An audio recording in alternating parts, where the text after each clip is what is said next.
So what I was going to talk about today is cluster randomized clinical trials, mainly the ethics, but it's hard to separate the ethics and the science from these. So exactly what are cluster randomized trials? They're a trial where the unit of randomization is not an individual, but it's rather a group that individuals may belong to. These groups can be defined in many ways. Often they're defined by political boundaries or by school classrooms or by clinics, specific clinics, or hospital wards. I mean, there's many ways to define a cluster.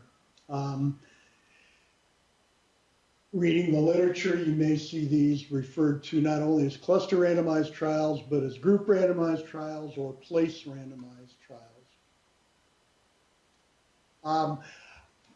But one of the places you commonly see these sorts of trials being done is in developing countries. And so I just, in looking through the literature on the ethics of this, I came across this quote, which I thought was particularly germane by a Malawian African bioethicist who says, "I am because we are, and because we are, I am. A person is not separated and isolated as an individual, but is a community of related individuals. However, despite that, an individual still has the right to self-determination and authorization." So, I mean, this is sort of an extension of the it takes a village approach that is common in, especially in Africa, but probably other developing countries also. Just comparing individual randomized trials, which is the common one that most of us here in the U.S. Are familiar with, versus cluster randomized trials. Starting with individual on the left-hand side, as I already said, randomization is at the individual level, whereas in a cluster trial, randomization is at the group level. And then a major distinction, and this is mainly a scientific issue, is that in an individual trial, the randomization process is presumed to render the subjects independent. But in a cluster randomized trial, because the individuals are members of the same cluster, they're inherently correlated. The individual trials usually have inclusion and exclusion criteria that are characteristics of each individual in the trial. Whereas in cluster trials, any inclusion and exclusion criteria that there are applied at the group level. So for instance, in a study that I'll come back and forth to, in Africa, my study, we're looking at the epidemiology of perinatal mortality. And so one of our inclusion-exclusion criteria is how many births occur in our cluster. And we want it to be somewhere around 300 births per year. So a cluster that's either much bigger or much smaller than that was excluded based on that characteristic.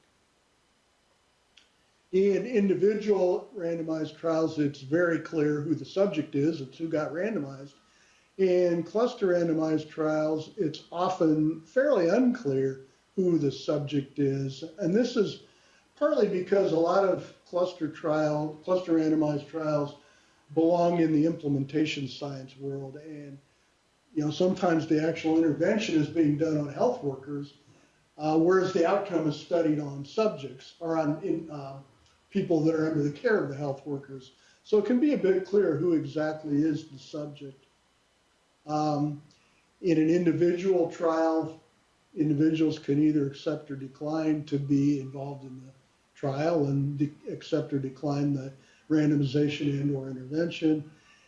In cluster trials, because the randomization or the intervention is applied to a group, it's often very difficult for an individual to decline the randomization.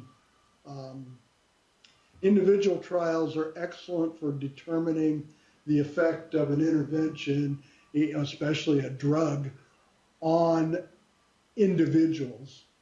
But they may be, whereas cluster trials may be fairly poor at determining the effect of the intervention at an individual level. But on the other hand, individual trials may, while they're good for effects on individuals, they may not be optimal for determining population level effects, and cluster randomized trials often are superior at determining population level effects.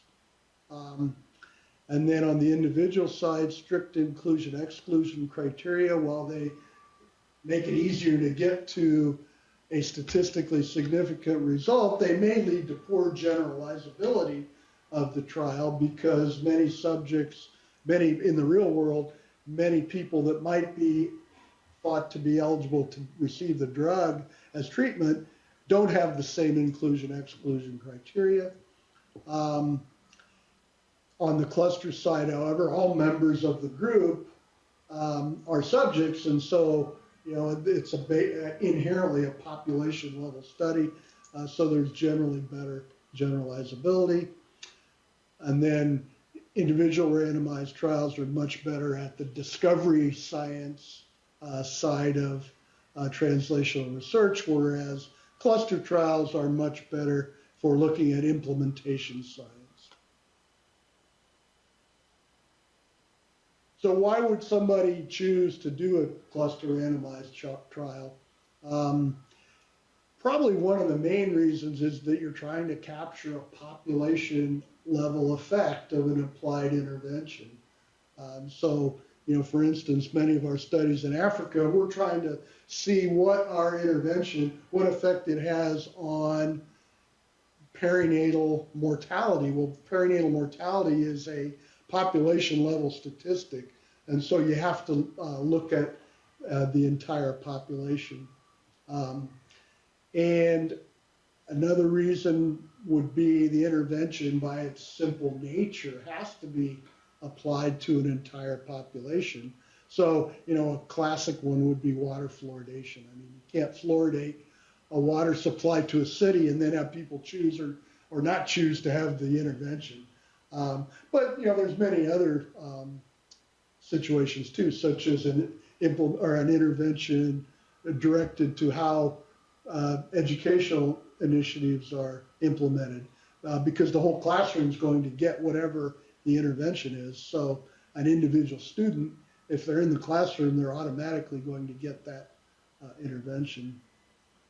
Another reason might be that the aim is to affect change in a very low event rate outcome, especially, like I said, infant mortality, which is a low event rate and it's a population level statistic. And then finally, to avoid contamination between subjects, if it's an individual trial, if subjects are randomized to different arms. So, you may have two subjects that are neighbors, or occasionally even family members. Well, if one's randomized to control and one to intervention, there's likely to be contamination between the two arms. Whereas on a cluster level, it's a little easier to avoid contamination because you can choose your clusters to be geographically distant from each other. This slide just goes over the basic ethical issues that need to be looked at for any human subject research. It comes from the Belmont report.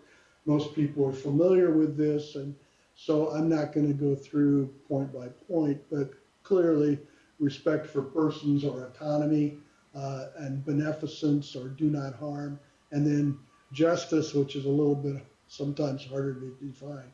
But they're all ethical points that should be considered whenever you're designing any kind of study, whether it's individual randomized or cluster randomized. But the unique ethical considerations in cluster randomization, they fall in those same points, but for instance, beneficence.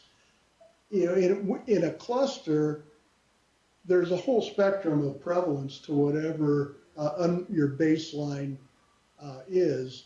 And so your risk-benefit ratio may be vastly different from one individual to another. And so you may have some individuals that are assuming that the intervention is beneficial are much more likely to benefit from it than other individuals that may have different baseline characteristics. Autonomy clearly is a major issue in cluster trials because, as we already went through, consent's given at the group level rather than an individual level. Most cluster trials will have what's called a gatekeeper, which we'll go into in a bit, who sort of makes a parental type decision on whether the cluster will participate or not in the study. But the problem is the gatekeeper may have either real or potential conflicts of interest in terms of whether they agree or don't agree to be in the study. You know, again, just going to our studies in Africa, you know, our gatekeepers often are village elders. Well, village elders may have some other relationships that we may or may not understand that determine or affect how they decide whether to give consent for their village to be in a given study. And then finally, justice. And justice is, in this instance, is closely related to beneficence because, as I said, you may be including subjects who have little or no chance to benefit from the intervention. Now, if the intervention is totally benign, that's not an issue. But on the other hand, if there is potential harm to the intervention and you're including subjects who have virtually no chance of benefiting, there may be a justice issue there. And then, of course, there's fairness in cluster selection and randomization.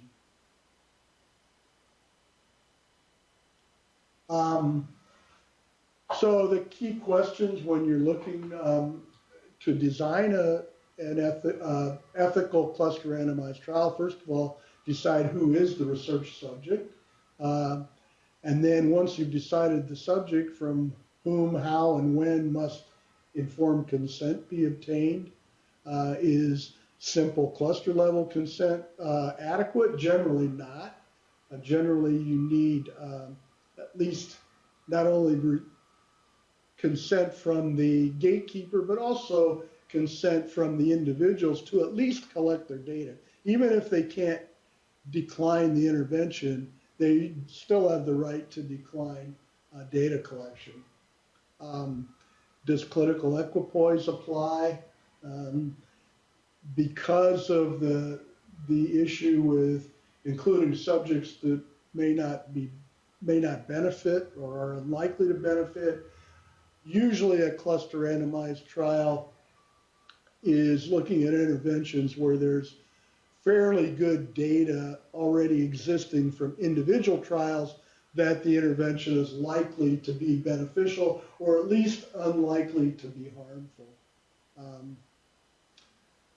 How ought vulnerable groups be protected? That's, of course, a very difficult question in all studies, but it's especially difficult in cluster trials because you know, they're just going to be part of the population and may not actually have somebody looking out for them individually as you generally do in an individual trial.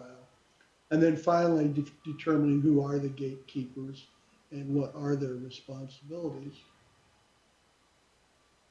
I think I kind of went through that already, but just going through gatekeepers.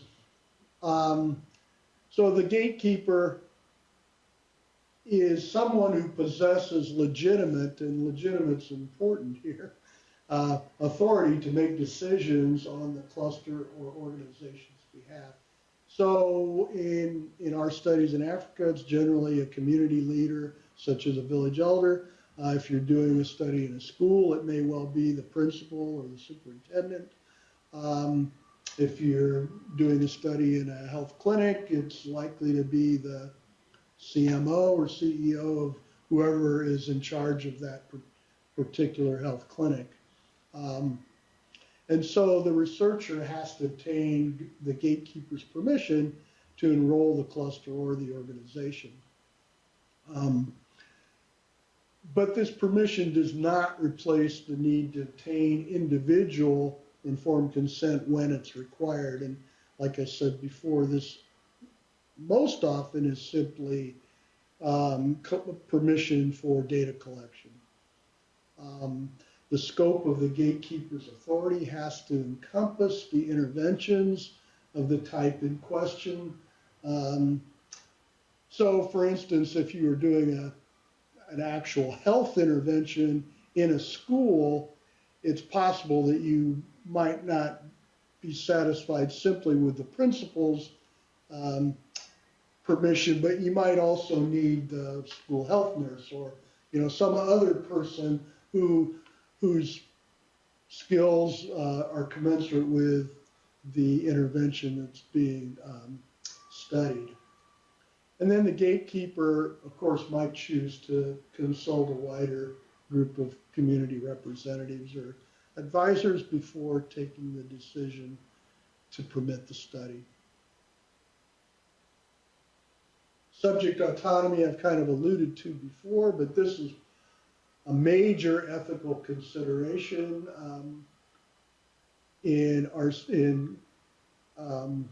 when comparing a cluster to an individual RCT, because the gatekeeper is deciding for the community, and individuals basically most of the time really only are able to consent for their own data collection, but they do need to be approached, given the same sort of informed consent statement, and then ask for consent for their data collection, even if they're likely to receive the intervention regardless. But occasionally you may have a study where it's possible to separate at least part of the intervention from the intervention as a whole. And as an example of this, we recently completed in Kenya a study where we devised a whole implementation science procedure to identify women in clusters who were at risk for premature delivery, and then if they were at risk for premature delivery, attempt to have them get antenatal corticosteroids. So the intervention really had two parts. There was the implementation part to identify women that really people couldn't consent for individually, because we had enumerators going out and finding people at risk. But once a woman was found, they could decline the drug intervention. And so for this study, we had a two-step consent process. So everyone in the cluster was approached for consent for data collection. But then if women actually were found to be at risk, before they got the steroids, they were asked to sign a separate secondary consent form for the drug intervention. So can I ask you a question? Yeah. Because the complexity of that seems, also for data analysis, I wonder, because you have a cluster randomized trial, I don't know if you then do essentially intent to treat, since some women can opt out and can decide not to consent to the drug treatment within a cluster.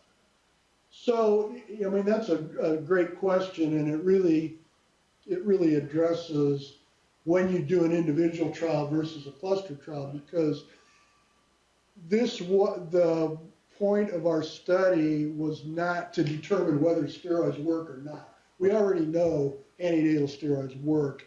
There's many individual randomized trials showing they would work. What our goal was to see if our implementation design would work. And so the intent to treat was at the cluster level, not at the individual level. Now, we did, of course, keep track of whether, how many women opted out, how many women delivered prematurely and were never identified in the first phase identification process, et cetera. And those were all used as process metrics to determine how well the implementation worked. Does that make sense? Yes, yeah. Okay. But I can see that. But it is very complex. Yeah, yeah. But I think it raises a good point that in general, you don't do a cluster randomized trial to prove that on an individual level a drug does or doesn't work. Sure. Another major issue between cluster randomized trials and individual has to do with subject numbers that are needed. And it comes back to this point I made earlier that the major difference between IRTs and CRTs is that in a CRT, the subjects are not independent, but they're inherently correlated. Now, in some, depending what you're looking at, that correlation may be small, or it may be quite large. You know, for instance, if you're looking at trying to implement something in a given physician's office and your outcome is going to be how compliant the physician is with certain guidelines, there's going to be some physicians that are at baseline much more compliant than others. And so depending, you know, which arm one or the other clinic falls into, your correlation within that health center cluster may be very, very large. That's independent of the intervention that you applied. But the outcome of the fact that they're inherently correlated is that you almost always need a larger number of subjects in a cluster randomized trial. And you know, the reasons are, first of all, the baseline risk of the outcome to be prevented is not uniform throughout the cluster population. The unit of randomization is the cluster, so you lose some degree of freedom just controlling for the cluster, and then the data from the individuals in the cluster will be correlated, and there's a statistic called the intraclass correlation, often referred to as the ICC, that you should, whenever you read a study on where they used cluster randomized study design, they should tell you what ICC they used when they calculated their power, because the ICC has a big effect on how much power, how many subjects it takes to achieve a certain power. And generally, you get better power with more clusters and fewer subjects per cluster. So if you have, you know, a set number of subjects, you're better off to have a lot of clusters with not many subjects in each cluster than vice versa. I've got a slide to illustrate that. So this is primarily a scientific and sort of economic issue, but it does have ethical considerations because, you know, coming back to the principle of justice, you want to limit the sample size and exposure to some unknown risk-benefit ratio to the minimum number of subjects to achieve valid results. And so, you know, in general, if you can do an individual randomized trial, it's better because you don't expose as many subjects to the intervention.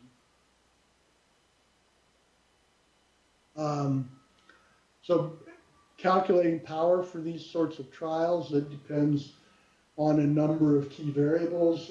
First of all, number of clusters, the size of each cluster, and then the outcome risk in the underlying population. Of course, that the effect size, outcome risk and effect size are not, they're inherent to power both for IRTs and CRTs. And then this intraclass correlation, which only applies to cluster randomized trials. And this just shows graphically the effect of number of clusters and number of individuals in a cluster. This was done for one of our studies in Africa where we're looking at trying to reduce neonatal mortality. So the underlying risk of neonatal mortality is approximately 50 per thousand. So it's a fairly low incidence or low event outcome. We estimated the intraclass correlation at, again, fairly low in this situation. And we were hoping for a 30% reduction, which is a fairly large reduction in that sort of study. But even given that sort of reduction, you can see how many subjects it takes. And going from the top line to the bottom, it's just decreasing numbers of clusters. So this was 50 up here, and the red is 25, and then the ones in between are 30, 40, etc.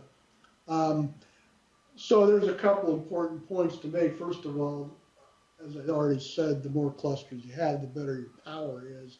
But the other thing to remember is that, so this is number of subjects per cluster on the x-axis. And you really get to a point where adding more subjects per cluster has almost no effect on power. And that's whether you have a small number of clusters or a large number of clusters. So let's assume that you plan to enroll 6,000 subjects. If you have 50 clusters, that's 120 subjects per cluster, and you get to a power of approximately 90%. If you only have 25 clusters, to have 6,000 subjects, you need 240 subjects per cluster, and your power is only 80%. So, you're much better off to add more clusters than to add more subjects in each cluster. And then just comparing to an IRT for a 30% risk reduction at that same level of incidence, you get an 80% power with approximately 3,000 subjects. So, the cluster randomization takes, a lot more subjects to achieve the same power as you would if you could do the same study as an individual randomized trial. And then this graph shows basically the same thing, except now instead of a 20% effect, or instead of a 30% effect, we're looking at a 20% effect. And you can see here with 25 clusters, you're basically never going to get much above around 55% power. So you not only need a lot of clusters, you need a fairly good effect size to be able to use cluster randomized trials.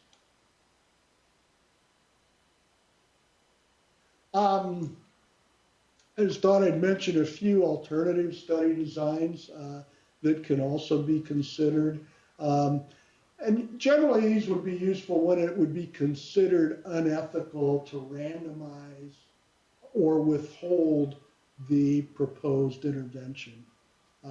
So for instance, also in Africa, we did a study where we wanted to see whether what's called neonatal resuscitation, which is standard of care in the United States, but rarely practiced in Africa. We wanted to implement with training and providing equipment, et cetera, in health centers, whether we could improve outcome with an implementation of neonatal resuscitation. We thought that since it's standard of care in the United States, it wouldn't be ethical to randomize some health centers to receive the implementation and others to not. And so what we ended up doing was a pre-post intervention where we took years data before the implementation and then did the implementation and then looked at outcomes in the year after the implementation and compared the two. So in a pre-post, all your clusters begin the intervention simultaneously. They're fairly easy to design and conduct, and consent, of course, is for data collection only. The problem with them is they fail to control for any temporal trends that are occurring naturally. So if infant mortality is naturally declining and you do a pre-post study design, your baseline is going to be higher during your pre than in your post, regardless of your intervention. So I mean, when you did the study, obviously you don't have infinite resources. Right. So even if you do it as a pre-post cluster randomized, or not randomized, but cluster design, there are inevitably going to be places where you can't implement the intervention. But you might have resources to be able to track those other places and track infant mortality, for instance. So would that be unethical? Because you can't, if this was in Kenya, I assume, that you implemented the study, you obviously can't implement it everywhere. Right.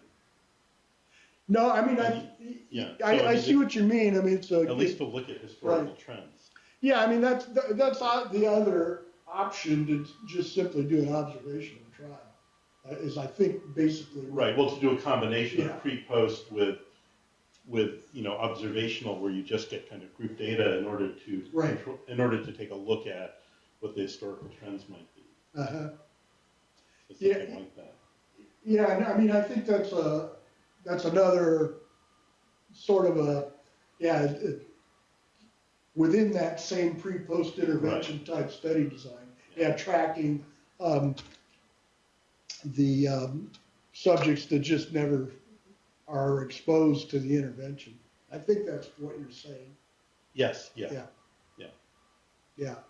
So I mean, I was reviewing a grant recently where they wanted to. It's in a country where the incidence of hepatitis B in mothers, pregnant women, is relatively high. In the U.S., the common procedure for that is to give the mother or give the baby at birth the hepatitis B vaccine, and in addition give hepatitis B immunoglobulin.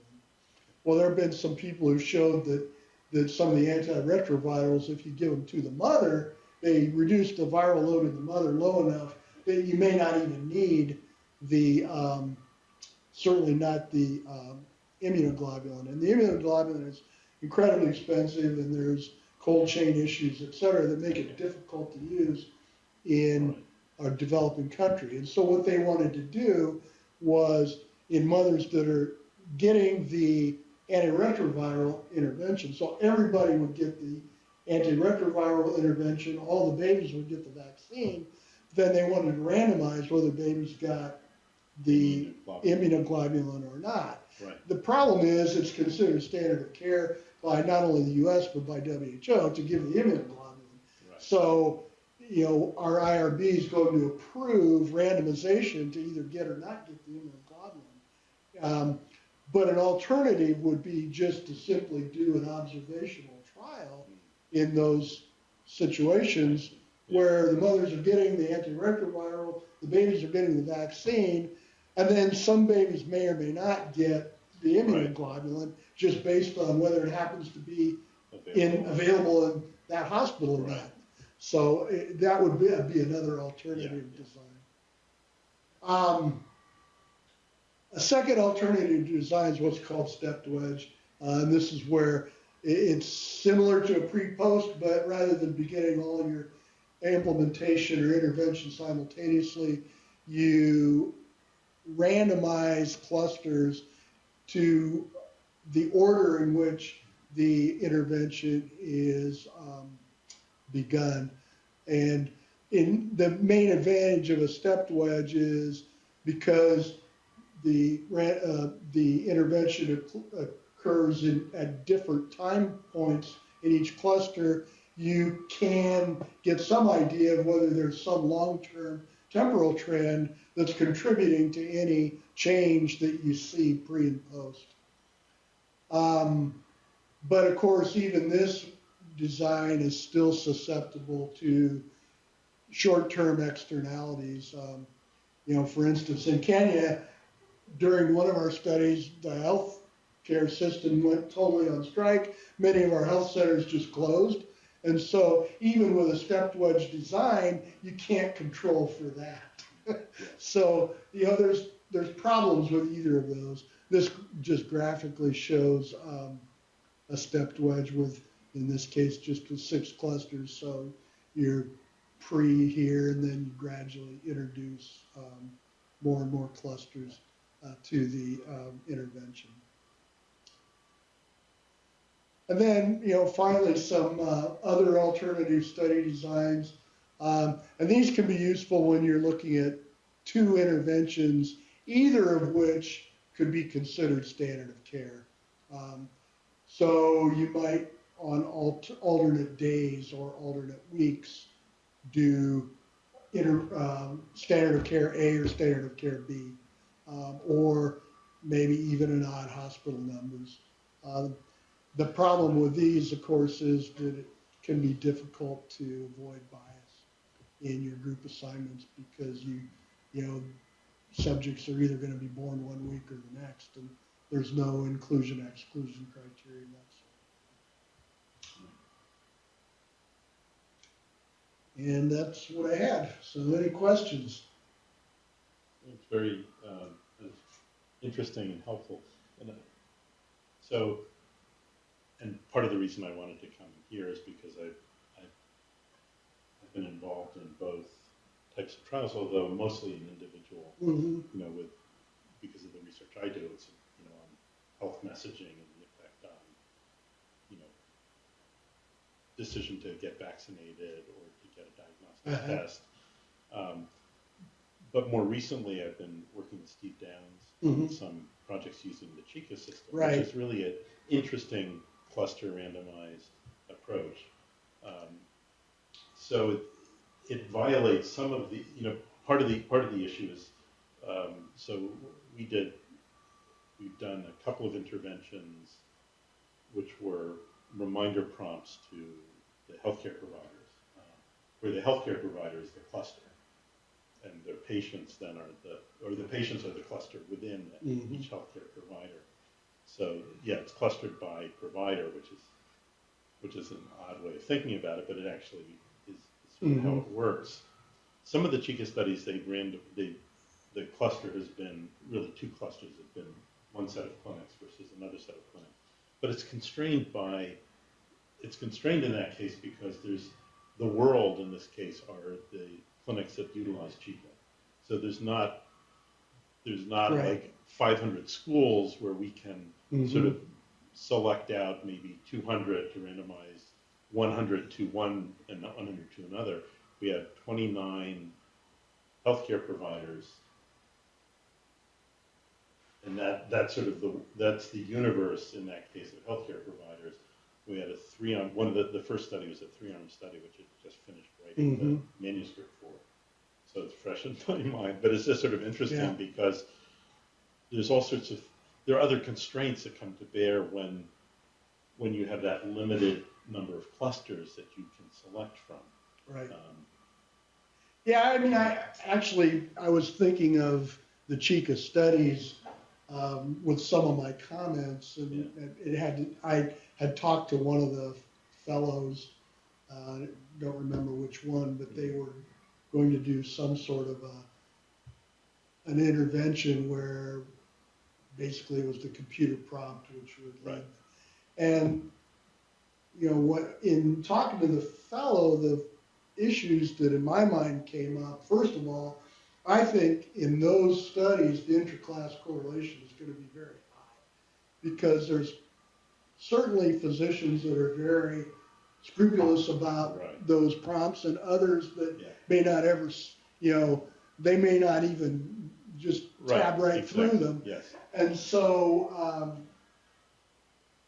I think at the provider level, if you're randomizing your cluster as the provider, Yeah. I think your intraclass correlation is going to be high. But even if it's the health center, if that particular physician. Well, the problem with the health center is that there are 5. There are a total of 5 clinics. Right. So if you have a 2-arm intervention, prompt, let's say it's prompt, no prompt, or in our case we had usual care, prompt, and elaborated prompt, and you have 5, you can't really even do much of a cluster randomized trial because there's so few clusters. Yeah. I mean, so it was interesting because we use generalized estimating equations basically to control for that issue of the probable high intraclass correlation coefficient. And it was interesting because the simple, if you looked at the difference in this was for HPV vaccination. If you look at the difference in vaccination rates, so the simple prompt, I think it was about 14 or 15% higher than the usual care, and the elaborated prompt was about, if I remember correctly, like 17% higher. So it was like 59 to 42 for the elaborated prompt in terms of percent of first dose HPV. With a simple prompt, it was a somewhat smaller, but it still was like 14 or 15 percentage point difference. Both, if you don't use GEE, both of those were statistically significant without P less than 0.001. But when you apply GEE, the simple prompt disappeared as an effect entirely, which I'm sure is because we just happen to have some kind of, some of the providers in one of the groups. Right. But the elaborated prompt, even with GEE, still showed a statistically significant effect. So it's just sort of interesting because the effect sizes, the elaborated prompt had a higher effect size, but not hugely higher. But I think we encountered some of that difficulty with intraclass correlation. Yeah, I mean, my other thought on that with that fellow was it just seemed, I was skeptical you'd have enough clusters to actually be able to get adequate power for the study. So I mean, there are issues with it. It's a wonderful laboratory for testing these kinds of interventions, but there's certainly limitations. And clearly, we needed a fairly large effect size. I mean, to go from 42% to 59% in terms of rates of first vaccine delivery is a pretty sizable increase. Yeah. And so anyway, it's interesting seeing this because it's there's these additional problems that come into play with the kind of constraints that sort of system imposes. But I mean, thinking about vaccines, I mean, you can imagine a scenario where some physicians just, as part of their bedside manner or whatever, are much better at talking to a family about a vaccine than other physicians. Well, if you happen to randomize the physician that's good at it to also getting the prompt, you're going to get a higher effect size when some of it's just that intraclass correlation. Right, absolutely. And particularly for vaccines. So, there's some vaccines because they're required for school entry. So for Tdap and the meningococcal vaccine, everyone's good at that because the parents want to get it. The kid wants to, well, I don't know if the kids want to go to school, but it's with these vaccines like HPV or influenza vaccine where those kinds of issues where someone who's, really good at delivering those vaccines and that communication to the parent. That's right. And if you have a few of those in the cluster. Right. Yeah. Or you could even have, maybe one clinic has a high population of people that are anti-HPV vaccine. Right. And aren't going to get it no matter what. That's right. That's right. Yeah. So, And that's sort of that issue of, finding, that you want the clusters in the intervention versus control Right. group, that there ought to be a similar distribution, right. which means you, like with an individual trial, you might stratify in certain characteristics. Yeah. Yeah. Good. Interesting. Thank you. Yeah. See if anybody else actually ever watches.